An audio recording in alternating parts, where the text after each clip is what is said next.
promise to you. And I wouldn't be doing this so emphatically if I weren't sure. That's already improper expression. You will see, the evidence will show you hard evidence of an extortion in this case and perjury to try and cover it up. Hard evidence of an extortion in this case, the evidence will show you, and perjury to try to cover it up. The evidence will show you Relly's understanding in that regard that if Rocky's found guilty here, he automatically has liability in a civil case and gets money. Lots of That's absolutely improper. Dr. The jury be Relly's instructed. understanding. Counsel continues Stop. to make whatever Stop. objections. No speaking objections. Stop. Disregard anything about the consequences of whether Mr. Mayers is or is not convicted in this case. Now, this breakdown is going to be different because I'm reacting in real time. So this video can get out way faster to y'all. So what you're about to see, what you're about to hear is reaction to stuff in real time. And then that's just what it is. But boy, it was definitely cook time in there. And it did not start off that way. With the people on the list, then if you want to find your own examiner who will do the examination, the court will pay for it. If it's necessary that I speak to the examiner to impress upon the examiner the importance of getting this done ASAP, I'm glad to do that. I am providing my cell phone number to all of you.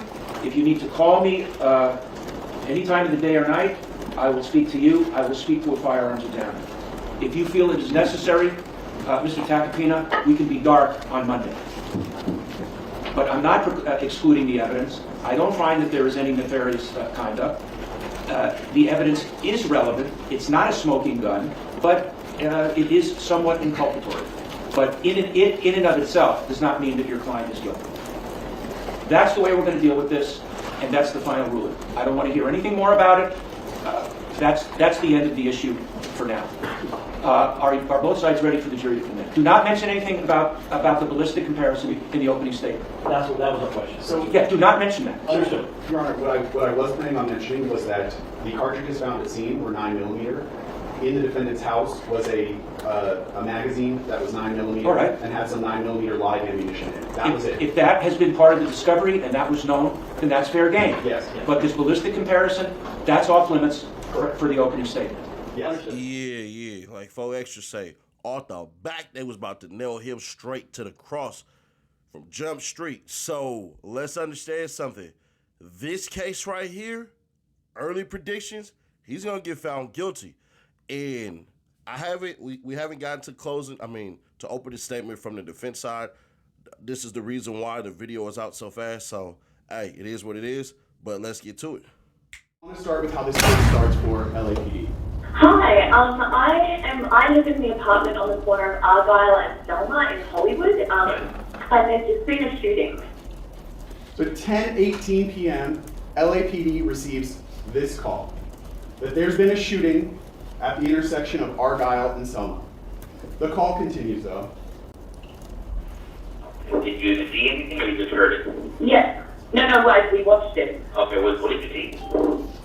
There were 4 men, and they were kind of fighting as they were walking along Argyle, and then they turned left onto Selma. We heard yelling and they started running, and they turned left into the back lot apartments for El Centro Apartments. Now the 4 men that you see on that screen will be the 4 men that we'll talk about in a minute. They were the 4 that were at that location. And then someone pulled out, the guy in the black sweatshirt pulled out a gun, Okay. and he shot, and I think the guy who shot was blue. Now the evidence in this case will be that the man in the black sweatshirt was the defendant, Rakeem Myers. That evidence will be uncontradicted. As you have heard throughout jury selection, Mr. Myers is an entertainer, and he goes by the stage name APRocky. You will hear other nicknames that he is referred to in the evidence in this case, including Flacco and Luigi.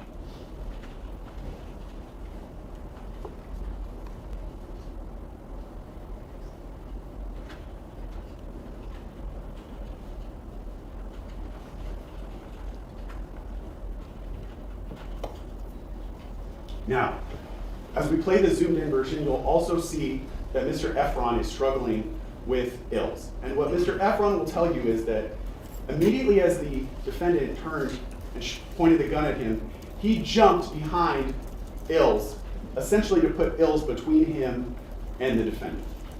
And you'll see on the video the defendant lunging one way and then the other way around Ills, trying to get at the victim who is holding Ills in front of him. Now, despite how dangerous this is, having a semi-automatic pistol pointed at you and discharged twice, you will hear that Mr. Efron was not seriously injured by this shooting. He has these injuries to the middle knuckle of one of his hands. Mr. Efron will tell you that at the time the shooting was happening, he immediately felt a burning sensation to his hand, which led him to believe that these were grazed wounds from one of the bullets that was shot at him. Perhaps they were. Perhaps they were not. Whether or not the victim in this case was actually shot or injured by this will not be something that you have to decide at the end of the case. Now, if I'm the defense, I'm going to literally say, well, he could have scraped the fingers right there off of his hands and from hitting the ground. But then again, there's no chewed up skin and it wasn't dirty. I obviously couldn't show y'all the actual freaking, what's the name? Couldn't show y'all the actual wounds because it'll put this video in the 18 plus and we just not going to do that. So, yeah. There was no dirt. It wasn't chewed up skin. It definitely don't look like it came from the ground, but if I'm the defense, that's exactly what I'm saying. We'll hear from at least one of the officers who responded to that location, and the officer will tell you that as part of their uniform, they wear cameras that are mounted to their chest, and you will actually get to watch camera that captures the police response. After this shooting, the evidence will be that all four of these men, the defendant, 12E, Ills, and the victim, all left the scene. You'll hear that there were at least 2 people who called 911 to report this crime who were just people living in the surrounding area, not actually involved in the altercation itself. You'll hear that the 911 callers were reporting different information. So the first call would be that the gunshots were fired at Argyle and Selma. The second call will be that the gunshots were fired in the area closer to Vista Del Mar and El Centro. You will hear from the officer that as they responded, they come to the scene looking for a victim. That's their primary, that it was possible that the shooting was happening into a car. The officer will tell you that they searched the area and they did not find any evidence of a shooting. They didn't find a victim with injuries, they didn't find any of the suspects, and they didn't find any discharged cartridge cases, which are what come out of a gun after you discharge it in the surrounding area. But again, they don't know exactly where to look with the limited information that they're given. You will also hear from Mr. Efron that approximately an hour, and he's not precise on the exact time, but approximately an hour after the shooting, he himself returned to the location. Now at this time, the police have already responded and left. Mr. Efron will tell you that he and his girlfriend went there specifically to look for evidence that this had happened, evidence of this shooting. And Mr. Efron will tell you, because he knew exactly where the shooting happened, that he was able to locate 2 fired cartridge cases. And this is actually a photograph that Mr. Efron himself took of one of the fired cartridge cases that he found. Mr. Efron, you'll hear, went to the police 2 days later, walked into the Hollywood police station to report this crime happening. He brought the 2 fired cartridge cases with him, and he gave them to the police. You will hear that the 2 cartridge cases that he brought in were 9mm Luger caliber cartridge cases.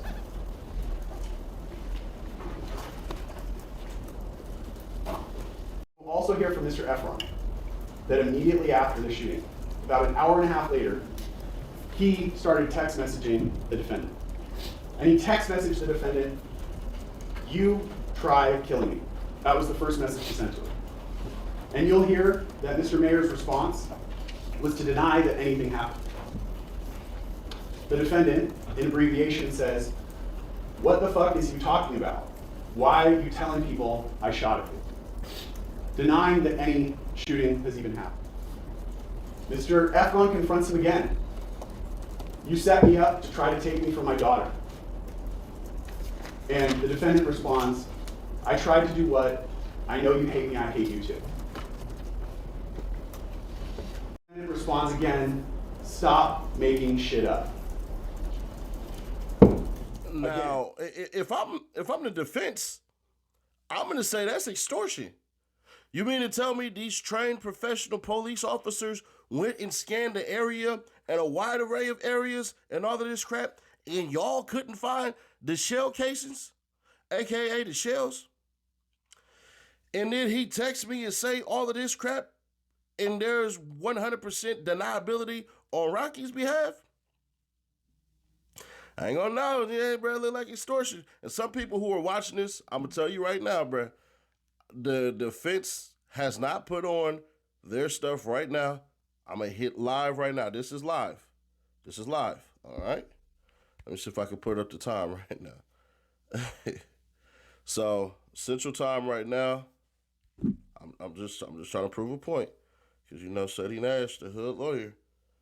Let me see if I can do it this way. All right, cool. It's a 2:59, so y'all can see that. All right. 2:59. That's Central Time. All right. Just so y'all know, hit that live button. Yeah. But check this other clip out too. 2022.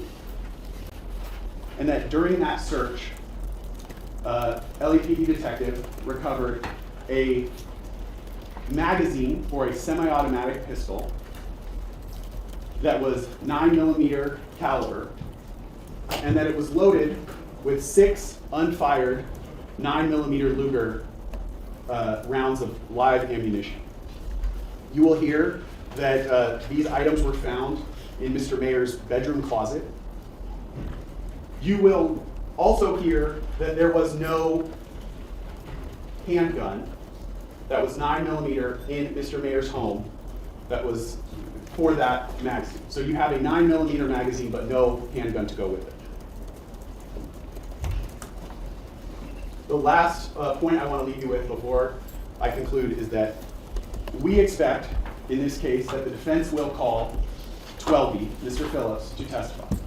At the time of the shooting, again, he's friends with all these participants. He's 32 years old. And it is expected that he will testify that the defendant was in fact the person on the video who fired the 2 gunshots that we hear. So it will essentially be uncontested that Mr. Mayers was the person who fired the gun at that street corner, and that he will tell you the gun that the defendant fired was a starter pistol. Now, if I'm the prosecution, I'm going to bring in somebody that's going to initially say, those bullets are exactly the same kind, same type, from the same box dang near as the other ones. That's how you got to play that. I'm going to be fair, square, obvious, and honest. This magazine right here with these 9mm bullets is 9mm right there. All of this stuff, the shell casings that were already expound, or whatever the heck you say, however what you say. The shell casings that was left on the scene, bruh, yeah, they come from the same maker and all of this stuff and everything like that as these ones right here. So it is what it is. And that's what I would do if I'm the prosecution, bruh. But we gonna sit up here, because as it stands right now, still, they ain't, once again, hit this right here. Show y'all, this is live. They have not came back as far as the defense to make their opening statement. But if I'm the defense, I know what I'm going to do. I'm going to come out and say, this is extortion. This was a friendly fade. This is a disagreement between everybody else and everything like that. And I wonder if Buddy got a dangerous pass or something like that. You had to besmirch his name and all this crap. But early prediction right now, it's bad. There was a saying that Tony Yayo had said on Vlad TV where he said, I ain't seen somebody where a victim has testified against that person and they walked away. I'm sorry. APRocky, bruh, you should have took that plea deal. But I'm saying this right now without knowing what your opening statement for defense is. I just want to make sure we put this out soon because we have a good East Coast following over here, and I don't want y'all waiting all day for this stuff. He was wrong, because he did pay. But he went as far as to threaten physical violence. And you're going to see that for yourself, ladies and gentlemen. On October 16th, a few weeks before this incident that you'll hear about, Relly told his friend that Rocky was a piece of shit and declared, I'm going to beat this nigga up. Now, it's funny, they showed you a lot of text messages. I didn't see that one. Did not see that one.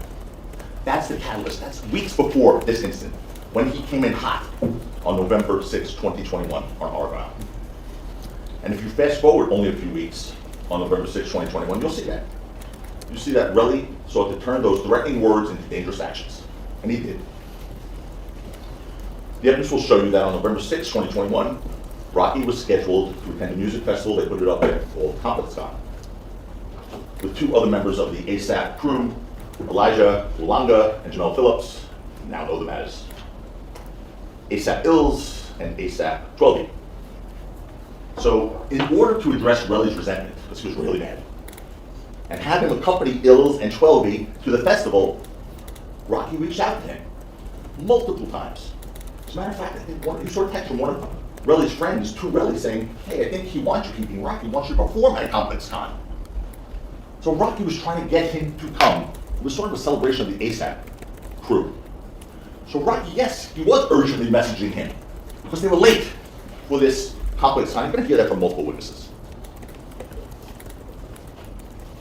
He was making them late for the show, so there were multiple messages from both 12 and Rocky. Where are you? Where are you? Where are you? And we'll get to the extortion. Okay. Remember, this is a promise from me to you. We'll see extortion. And if I'm not good on my promise, you'll hold it against me.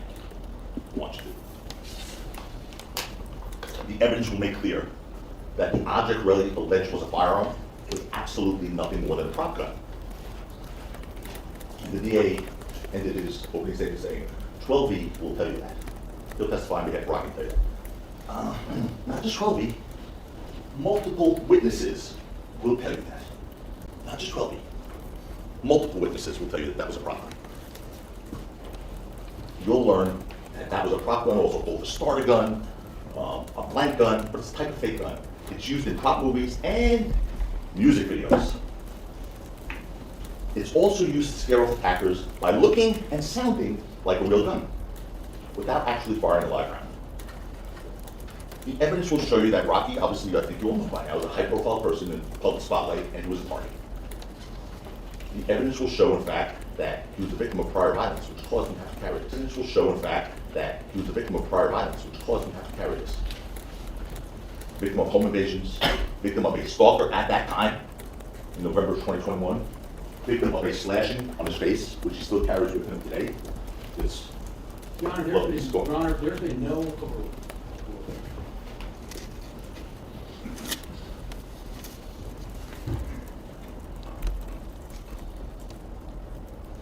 Rocky was advised by security to carry a prop gun to scare off potential attackers. And by the way, folks, listen to this one. Rocky was licensed to possess firearms and licensed to carry firearms in November of 2021. He was licensed by the state of California. He could have legally had his own firearm. He didn't want to carry a real gun, though. Despite his ability to do so legally, he didn't want to carry a real gun.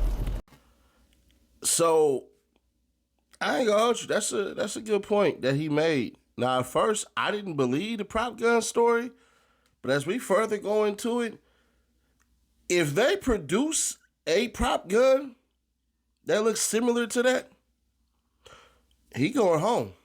Everybody gonna find him not guilty because that lawyer starts cooking. And on top of that, the best part of what he just said is that Rocky had a license to carry anyways. See what I'm saying? So it's not as though he walking around and he can't own a firearm. No. They're basically said he could. He just didn't want to because it's a good reason. I'll be fair. It's a very good reason. And I can definitely understand that. That's why, unless it has a safety on it where I can flick it off, I don't put one in the head on my firearm just because I don't even want, the ability to even just, that's just a me thing. But let's continue on because he starts cooking. Funny part about that video is that they cut out that last part of the video. We'll play the full part. But the part where Hills goes back and attacks, Rellis goes back and attacks Hills. They cut that part of that video out. It's not on that sequence surveillance video. They cut out those last 3-4 seconds. That's a problem. Now, this altercation, like the first one around the corner, was also captured on video, but as you saw, that thing is not clear. And I saw some pictures up here earlier. It looked like aliens or something. Fabricate evidence, ladies and gentlemen. This is some offensive stuff. It's going to be crystal clear. He attempted to fabricate evidence. You hear Willie's claim that he came back to the area an hour later with his girlfriend, Lydia Parker, and that while they were there, he quickly found 2 shell casings that Rocky fired right there. He picked them up and he found them. And then he videotaped them. An hour later. You will see that story fall apart so hard. Why?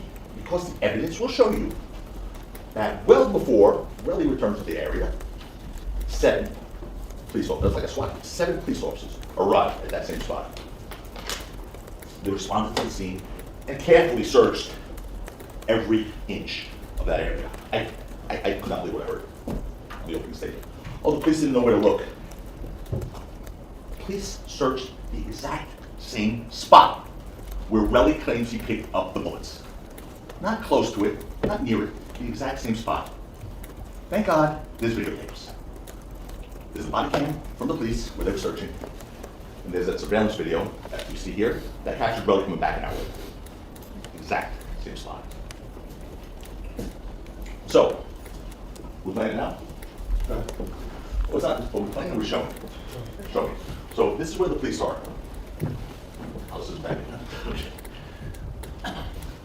The police are searching with flashlights. And there's 1, 2, 3, 4 right there right now. There were 7, there's another one here. This is where the alleged tussling was with Relly and Hills. Rocky's here, 12's here. Here's the corner they came around. So this is where the shots. Yeah. Very high tech, Your Honor. This is where the shots were. Like, easy on time. This is where the shots were discharged according to Relly, right here. Okay, right here. Look at where they're searching. This is where Relly, since he comes back an hour later and picks it up, and here's a landmark. Look, this is the corner that they all came around, right here, and this is where it all started. And here, there's that opening right here. See this big orange, red, whatever this thing is here? Look at the picture below. Okay. That thing there is that thing here. That opening here, this is a big orange thing. I mean, you can't really see this well here. You'll be able to take these with you later. This is that orange thing. Go back up again, guys. Down to the other one. This is that orange thing. Directly across a few feet there is where they're searching. Go down. Directly across a few feet there is where they're searching. You know what that is? That's really an hour later. And that's how you cook. That's how you cook. We'll get to the police testimony tomorrow, but that's specifically how you cook. Because at the end of the day, that's an obvious spot. It's not as though he literally went and searched and searched and searched and searched like a flashlight. It looked like he deliberately went to one specific spot and then said, oh, this is where they was at. How the DA's office knew all this crap and still decided to go with it, I don't know. But this going to be some longer clips just because I feel like these are the highlights and I really don't want to stop the levels. I mean, I really don't want to stop the intensity of it. But, bruh, this right here, yeah, this one right here, fresh off, bruh, I ain't going to hold you. This right here, he did his thing. Initially, from what I seen from the beginning, it did look bad. 100%. But players mess up because, bruh, he starts to just go scorched earth and starts destroying the mess out of the freaking DA's office. It's starting to look like if your bread right and you innocent, no matter what charges the DA bring, you gonna get up out of there. Check these clips out, because boy, they wrong. So what did Relly first do with the videos he made of the shell casings? Did he go to the police? No, he didn't contact the police. Instead, he sent them to Rocky and Rocky's manager and said, I'm going to be rich. That was his first thought. I'm going to be rich. I mean, here's someone who basically claims he was shot. That was the initial story, shot. He miraculously recovered the evidence from the crime scene that the police couldn't find. And he didn't go to the police. His first thought was, I'm going to be rich. Well, the evidence will show you that Relly committed perjury without those messages. It's just one lie after the other. He testified at an early hearing in this case, under oath. And you'll learn shortly after sending those messages to Rocky and his business manager, you're going to learn that Relly sent another message to his business partner, to Relly's business partner, saying, I want to get this nigga's money. That's what was on his mind, not his near-death experience. Oh my God, how did he even survive that scrape on his knuckles? Not running to the police to arrest the culprit. No, texting everyone, I'm going to get rich, I'm going to get his money. That's all he cared about. That same night, in response to Relly's text to Rocky texts him, if I shot you, go to the police. They didn't show you that text though. Showed you a bunch of texts between Relly and Rocky that night. They didn't show you that text. Rocky saying, go to the police. Yeah, because someone who really shoots someone and is guilty said, yeah, go to the police. He needs to go to the police. This Relly. After his immediate efforts to extort Rocky failed, because he just wanted to get rich, he wanted to get that, need his money, as he said. When it didn't work, he said, okay, I better go get a civil lawyer. After he tried on his own to get the money, let me go get a civil lawyer to try and get money out of Rocky. And you'll hear that because the civil lawyer would only take his case if he went to the police. Relly then went to the police 2 days later. Fellowship. If he was making up a story to get money. So if he says he got shot, and you find he didn't get shot, you do have to decide that. Relly at this very moment has a civil lawsuit against Rocky, seeking millions of dollars. Ready? $30 million for the knuckle scrape. $30 million. Not enough money. Not just. Oh, he also claims that he has a permanent disability. Permanent disability from the knuckle scrape incident on that. Not Rocky's. Now, the shell casings apparently have no fingerprints on them whatsoever. As if someone who claimed to find them after the fact wiped them completely clean. And what else wasn't found on those shell casings? Rocky's DNA. They took samples, the police did, of Rocky's DNA for the purpose of comparison. They took his DNA to compare it with the bullets. Zero. Nothing. Never connected to the shell casings. As I mentioned, he was licensed to carry and possess firearms. You'll learn that he legally possessed firearms, which in fact were recovered from his home. You saw that whole bunch of pictures. He had firearms legally in his home. No problem. Police did a search, they recovered them. No problem with the police.